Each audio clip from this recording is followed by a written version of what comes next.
So ఓవరాల్గా ఈ భూభారతి చట్టం అమలు చేయడానికి ప్రభుత్వం ఎలాంటి చర్యలు తీసుకుంటుంది? ఇప్పటి వరకు 14వ తారీఖున చట్టం అమల్లోకి వచ్చింది. ఏప్రిల్ 14 అంబేద్కర్ గారి జయంతి సందర్భంగా చట్టం అమల్లోకి వచ్చింది. 2 చర్యలు ఇప్పుడు కొనసాగుతున్నాయి. ఒకటి, చట్టాన్ని రైతుకు చెప్పే ప్రయత్నం జరుగుతుంది. మండల కేంద్రాలలో కలెక్టర్ల ఆధ్వర్యంలోనే అవగాహన సదస్సులు ఏర్పాటు జరిగి చట్టం చెప్తున్నారు. గౌరవ ముఖ్యమంత్రి గారు పర్సనల్గా ఆదేశాలు ఇచ్చారు. ప్రతి జిల్లా కలెక్టరు మండల స్థాయిలో జరిగే సదస్సుకు వాళ్ళు స్వయంగా వెళ్ళటం కాదు, అక్కడ ఉండి ఓ ప్రొజెక్టరో బోర్డో పెట్టుకోవాలి, చట్టాన్ని కలెక్టర్లే చెప్పాలని ఆదేశాలు ఇచ్చారు. మీరు చూశారు, ఒక 15 రోజుల పాటు మండల కేంద్రాలలో కలెక్టర్లే పోయి చట్టాన్ని చెప్పే ప్రయత్నం చేశారు.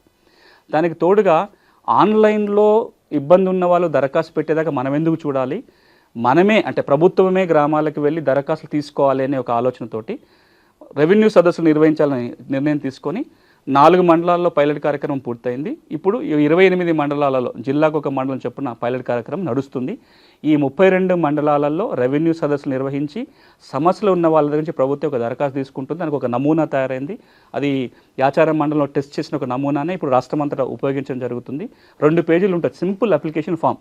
మీరు మీ వివరాలు, ఫోన్ నెంబర్ నింపి మీకు ఏ రకమైన సమస్య ఉందో టిక్ పెడితే చాలు, కాగితాలు ఉంటే రెవెన్యూ అధికారులు పరిష్కారం చేస్తారు. ఇక జూన్ 2 నుంచి ఆగస్టు 15 వరకు రాష్ట్రంలో ఉన్న అన్ని రెవెన్యూ గ్రామాలలో రెవెన్యూ సదస్సులు జరగబోతున్నాయి.